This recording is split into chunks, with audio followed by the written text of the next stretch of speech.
Good morning all student. अब तक हम लोगों ने देखा था कि मोशन ऑफ स्ट्रेट लाइन में उसके जो है केवल जो है परिचय से उसमें कि क्या क्या हमको पढ़ना है, क्या क्या उसके अंतर्गत जो है मोशन ऑफ जो स्ट्रेट लाइन में आते हैं।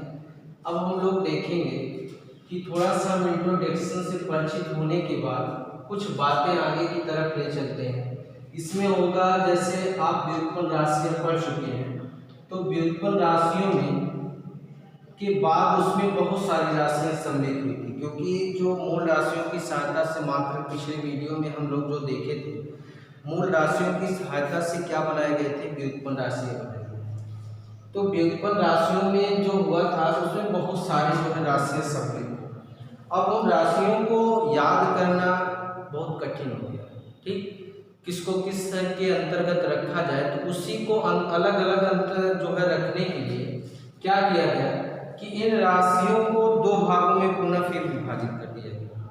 एक जो है अदिश राशि आपकी हुई और दूसरा क्या हुआ, सदिश राशि। अदिश राशि और सदिश राशि, ठीक।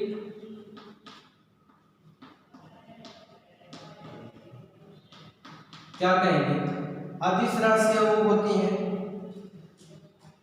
जिनके लिए केवल परिमाण की आवश्यकता होती है, दिशा की आवश्यकता नहीं होती। अदिश राशियां वे होती हैं जिनके लिए केवल परिमाण की आवश्यकता होती है, दिशा की आवश्यकता नहीं होती। जैसे अगर आपको क्या करना है, किसी वस्तु का द्रव्यमान मापना है, तो वस्तु का यदि हम द्रव्यमान मापेंगे तो कहेंगे कि उसके लिए हमको किसी जो है केवल परिमाण का मतलब आप लोग को पहले बताए थे कि जो आंकिक मान जो आपका होगा, आंकिक मान जैसे 1 2 3 4 5 ऐसे रखते हैं, तो जो आंकिक मान होगा उसी के संदर्भ में हम देखेंगे। तो परिमाण हम समझेंगे केवल आंकिक मान 1 2 3 से। तो यहाँ पे द्रव्यमान मापने के लिए क्या हुआ कि जैसे 2 किलोग्राम 3 किलोग्राम ऐसे शब्द को लिए हैं, लेकिन इसमें कोई दिशा की जरूरत नहीं हुआ कि हमको इस दिशा में जा करके 2 किलो मापना है, ठीक। समय हुआ, टाइम अगर हम देख रहे हैं तो समय के लिए भी देखेंगे कि समय में भी कोई दिशा की आवश्यकता नहीं होगी, ठीक, कि हम किस दिशा में जा करके किस डायरेक्शन में जा करके टाइम को देखें, ऐसे कोई जो है। तो दूरी हुआ, जैसे दूरी मापना हुआ, दूरी के लिए हम क्या यहाँ से मान लीजिए इस कमरे की लंबाई माप लिए तो वही उसकी क्या हो गई, दूरी हो गई। इसमें किसी जो है डायरेक्शन में जाने के लिए हमको जरूरत नहीं हुआ। लंबाई हुआ, आयतन जो है आयतन मापना हुआ, क्षेत्रफल मापना हुआ, लंबाई पूरी चौड़ाई करके। तो ये सारे जो राशियां हैं, कुछ जो राशियां जिनमें दिशा की कोई आवश्यकता नहीं, केवल परिमाण की आवश्यकता, वही क्या है, अदिश राशि। दूसरी होती है सदिश राशि। सदिश राशियां वे होती हैं जिनके लिए क्या होता है, परिमाण और दिशा दोनों की आवश्यकता होती है। परिमाण और दिशा दोनों की, वे राशियां जिनके लिए परिमाण और दिशा दोनों की आवश्यकता होती है, उन्हें क्या कहते हैं, सदिश राशियां, ठीक। सदिश राशियों के अंतर्गत क्या आते हैं, जैसे हमको क्या हुआ, विस्थापन निकालना, ठीक। विस्थापन निकालना हुआ तो हमको क्या देखना होगा, अंतिम और प्रारंभिक स्थितियों को देखना पड़ता है। यह कह सकते हैं कि मान लीजिए यहाँ पे जैसे वैद्युत धारा अदिश राशि के अंतर्गत आता है। मान लीजिए बल की आवश्यकता हमको हुई, बल किस प्रकार की राशि है, तो बल में क्या होगा कि हमको जिसमें दिशा की, जैसे हम किसी वस्तु पर क्या कर रहे हैं, वो जो है धक्का दे रहे हैं, तो धक्का देने की जो दिशा होगी, क्योंकि उसकी आवश्यकता है कि किस दिशा में उसका विस्थापन हो रहा है, तो वहां पे हमको क्या होती है कि बल की आवश्यकता होती है, दिशा की भी, उसके परिमाण की भी आवश्यकता होती है, उसके जो है दिशा की भी आवश्यकता होती है। तो कुछ ऐसी जो है राशियां होती हैं जिनमें क्या होता है, परिमाण और दिशा की दोनों की आवश्यकता होती है। तो इन दोनों का अध्ययन हम पूर्ण रूप से इस चैप्टर में करेंगे, ठीक इसके बाद वाले चैप्टर में करेंगे। इसके पहले हम केवल इसको समझ लेंगे, क्योंकि हम यहाँ पे वेग, विस्थापन, त्वरण, इन सब की बातों वर्णन करेंगे, तो इन सब में अगर हम सदिश राशि और अदिश राशि इसको बोलेंगे कि जैसे 4 जो हमारी अदिश राशि है, तो अदिश राशियों के लिए आप केवल समझेंगे कि चाल क्या है, उसमें केवल परिमाण की आवश्यकता है, दिशा की कोई आवश्यकता नहीं है। लेकिन अगर वेग बोलेंगे तो वो जैसे कहेंगे कि सदिश राशि है, तो उसमें क्या होगा कि इसमें परिमाण और दिशा की दोनों की आवश्यकता है। तो ये कहने का अर्थ है आप केवल इसके बेस को केवल अभी समझ जाइए, अगले चैप्टर में ये पूरे का खंड का कैसे सदिश राशियों को जोड़ते हैं, कैसे अदिश राशियों को प्रेजेंट करते हैं, सारी जो है इसकी जो है कह सकते हैं पूरी कहानी आप अगले चैप्टर में अध्ययन करेंगे। तो हम देखते हैं पहला पॉइंट इसमें लेते हैं। पहला पॉइंट है दूरी, डिस्टेंस। दूरी क्या होता है? दूरी होता है जब कोई वस्तु द्वारा जितनी लंबाई तय की जाती है, वस्तु द्वारा किसी गतिशील वस्तु द्वारा जितनी लंबाई तय की जाती है वही उसकी क्या कहलाती है? दूरी कहलाती है। ठीक, मतलब वस्तु की स्थिति अगर हम देखेंगे कि कोई वस्तु गतिशील है, कितनी अधिक दूरी तक चला है, तो वही जो है उसकी लंबाई को माप करके हम क्या करते हैं? दूरी करते हैं। ठीक, इसको किससे डिनोट करते हैं? कैपिटल डी से। इसका मात्रक क्या होता है? इसका मात्रक होता है मीटर। दूरी को मापने के लिए किसकी आवश्यकता होती है? मीटर। ठीक, इसकी बीमा क्या होती है? मीटर के लिए बीमा हम लिखते हैं कैपिटल एल। बात समझ में है? दूरी क्या है? दूरी जो है किसी गतिशील वस्तु द्वारा तय की गई लंबाई को क्या कहते हैं? दूरी कहते हैं। दूरी को प्रेजेंट कैसे करेंगे? कैपिटल डी से प्रेजेंट करते हैं। उसमें अगर मीटर जो है इसका मात्रक क्या होगा? इसका मात्रक मीटर होता है। इसकी बीमा क्या होती है? एल। ठीक, यह किस प्रकार की राशि होती है? यह राशि होती है हमारी अदिश राशि। किस प्रकार की राशि होती है? अदिश। मतलब इसमें परिमाण की केवल आवश्यकता है, दिशा की कोई आवश्यकता नहीं। इसके बाद बात करते हैं विस्थापन की।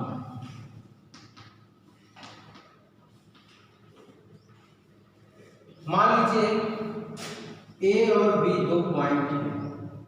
ठीक, अगर हम ए से बी तक जाना चाहें तो इसके लिए क्या होगा कि इसके ए से बी तक जाने के लिए जो मार्ग होगा यहाँ पर आने के लिए क्या होगा कि कई मार्ग हैं। तो कुछ कई मार्ग, एक ऐसे मार्ग है तो जो स्थिति में कह सकते हैं अलग अलग होते हुए यहाँ पर पहुँच रहा है। एक अलग मार्ग है इस प्रकार से जो यहाँ से कुछ दूरी पर, ये एक मार्ग जो है आपका 2 ही किलोमीटर के लिए है अगर ए से बी पॉइंट पर जाएंगे। एक जो है आपका मान लेते हैं 5 किलोमीटर, लेकिन बी ए से बी पॉइंट के जाने के एक आपका क्या मान रहे हैं? 10 किलोमीटर। ठीक, 10 किलोमीटर। तो इस स्थिति में हम देखेंगे यहाँ पे कि अगर हमको दूरी देखना हुआ तो दूरी तो हम समझ गए हैं कि जितनी लंबाई ए से बी तक पहुंच गए हैं, जहां से यहां तक पहुंचने में किलोमीटर या किलोमीटर यहाँ से यहाँ तक जितनी दूरी हम तय किए वही 10 किलोमीटर हुआ। यहाँ से यहाँ तक जो दूरी तय की है 2 किलोमीटर हुआ। ये कितना हुआ? 5 किलोमीटर। तो ये हमारी दूरी कहलाती है। लेकिन अगर विस्थापन की बात करें तो किसी गतिशील वस्तु द्वारा जो न्यूनतम दूरी तय की जाती है वही उसकी क्या कहलाती है? विस्थापन कहलाती है। ठीक, अब न्यूनतम दूरी इसमें जैसे अलग अलग स्थितियों को देख करके हम बताएंगे कि इसमें न्यूनतम दूरी क्या है। ए से बी के जाने के लिए जो सीधी वाली रेखा अर्थात 2 किलोमीटर वाली जो रेखा है, न्यूनतम दूरी वही तय की है।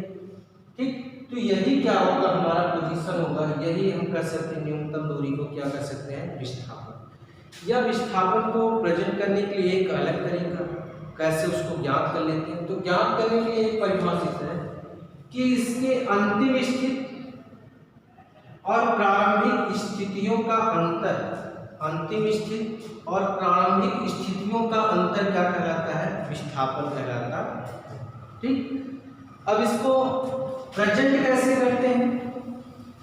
प्रेजेंट करने का जो तरीका होता है यहाँ पे, इसको कैपिटल डी से भी प्रेजेंट करते हैं क्योंकि डिस्प्लेसमेंट डिस्टेंस को कैपिटल डी से, यहाँ डिस्प्लेसमेंट कैपिटल डी से। लेकिन इसमें और इसमें थोड़ा सा अंतर है। अगर इसके ऊपर एक क्या लगा देते हैं, तीर का चिन्ह लगा देते हैं, अर्थात जो शो करता है किसको, सदिश राशि को शो करता है। ये जो राशि है सदिश राशि है, तो यही इन दोनों में अंतर है। मतलब इसमें क्या है, दिशा और परिमाण की दोनों की आवश्यकता है, और इसमें केवल दिशा की आवश्यकता है, सॉरी इसमें केवल परिमाण की आवश्यकता है। अर्थात कहने का अर्थ हुआ कि प्रेजेंट कर जब हम करेंगे, डी के ऊपर अगर तीर का चिन्ह लगा है तो इसका मतलब वह क्या है, विस्थापन। मात्रक दोनों का वही होता है, मीटर। बीमा जो लिखते हैं वही लिखते हैं, मीटर। ठीक, राशि क्या हो जाएगी, राशि ये हो जाएगी विस्थापन, जो आपकी सदिश राशि क्या होगी, सदिश राशि। ठीक, ऐसे अगर एक दो और उदाहरण लेते हैं, जैसे मान लीजिए ए से बी की तरफ जा रहे हैं, तो इस कंडीशन में मान लीजिए इस रास्ते से तय करते हुए ए से बी पॉइंट तक पहुंचेंगे, मतलब पी के माध्यम से होते हुए कोई पॉइंट पी है, और उस रास्ते से होते हुए हम कहाँ पे पहुंचे, बी पॉइंट पर। तो यहाँ पे इसके द्वारा अगर हम देखेंगे तो तय की गई जो दूरी हमारी होगी, दूरी क्या होगी, यहाँ पे एक वृत्त के आकार है तो पाई आर। ठीक, और यहाँ पे अगर हम देखेंगे तो ये किसके बराबर होगा, 2r के। तो कह सकते हैं इसमें जो दूरी हमारी होगी, दूरी होगी न्यूनतम, ऐसे बोले थे जो न्यूनतम दूरी आप तय करते हैं, न्यूनतम दूरी तय करने के लिए 2r की आवश्यकता होगी। यहाँ पे आपका केंद्र अगर मान लेते हैं, वृत्तीय पथ मान लेते हैं, तो यहाँ से यहाँ r दूरी, यहाँ से यहाँ r दूरी, तो टोटल दूरी कितनी हो गई, 2r। लेकिन अगर इसकी दूरी देखें तो न्यून जो है दूरी कितनी हो गई, पाई। ठीक, अगर हम मान लेते हैं कोई वस्तु ए किससे बी पर पहुंचा, बी से सी पर। ठीक, तो प्रत्येक स्थितियों में इसकी दिशा देख रहे हैं क्या है, बदल रहे। बी से फिर कहाँ गया, सी पे, और सी से फिर पुनः ए पर आ गया। तो इस स्थितियों में हम देखेंगे कि कुल दूरी अगर हम देखेंगे तो ए का जो भाग होगा, जितनी दूरी ए से बी तक और बी से सी तक, अर्थात डी बराबर हमको मिलेगा इसमें A B plus B C plus D C plus क्या होगा, डी ए। लेकिन अगर इसी को विस्थापन वेक्टर के फॉर्म में अगर लिख दिया गया तो इसका मान कितना हो जाएगा, 0। क्यों, क्योंकि प्रत्येक स्थिति में अगर ये चेंज होगा तो इसमें जो है अगर हम देखेंगे दिशा के परिमाण निकालेंगे, प्रारंभिक स्थिति और अंतिम स्थिति में अगर हम देखेंगे तो टोटल का योग अगर करेंगे तो यहाँ पे योग करने के बाद दोनों को आपस में क्या करते हैं, प्रारंभिक और अंतिम स्थितियों को आपस में घटा देते हैं। तो यहाँ पे अगर हम स्थितियों को घटाएंगे तो जो वैल्यू हमको प्राप्त होगा 0 प्राप्त होगा। ठीक, तो कह सकते हैं कि हमारा जो दूरी होगा इतने फॉर्म में प्राप्त हुआ, लेकिन विस्थापन इसके लिए क्या हो गया, 0। तो इस प्रकार से हम क्या करते हैं, विस्थापन और दूरी को क्या करते हैं, आसानी से ज्ञात कर लेते हैं। अगला पॉइंट आपका है 4, स्पीड। चाल क्या होता है, एकांक समय में, ये कहते हैं आप लोग परिभाषा पहले से ही रखे हुए हैं, एकांक समय में चले गए दूरी को क्या कहते हैं, चाल कहते हैं। ठीक, इसको किससे डिनोट करते हैं, इसको डिनोट करते हैं यस। ठीक, इसको डिनोट करते हैं यस। यस मात्रक क्या होगा इसका, आप कह रहे हैं एकांक समय में चली गई दूरी को, तो यस बराबर होता है डी अपान क्या, टी के। यहाँ पे दूरी के लिए हम क्या लिखते हैं, मीटर, और नीचे टाइम के लिए क्या लिखते हैं, सेकंड। तो क्या हो गया, मीटर प्रति सेकंड। अगर इसकी बीमा हम देखें तो क्या हो जाएगा, यल मीटर के लिए और सेकंड के लिए टी, एक साथ लिख लेते हैं तो क्या हो जाएगा, यल टी पावर -1। ठीक, टी ऊपर जाएगा तो पावर इस पर क्या लग जाएगा, -1। तो यहाँ पे हम देखेंगे कि यस जो है, यस क्या है, यस चाल है। चाल होता है दूरी बटा क्या, समय, मात्रक मीटर प्रति सेकंड, बीमा क्या होती है, यल की पावर -1। अगला जो इसमें पोजीशन देखते हैं कि चाल जो है कितने प्रकार के होते हैं। तो चाल हमारे जो है 3 प्रकार के। एक होता है एक समान चाल, एक समान चाल। दूसरा होता है असमान चाल, असमान चाल। और तीसरा होता है ताक्षणिक चाल। क्या होगा? ताक्षणिक चाल।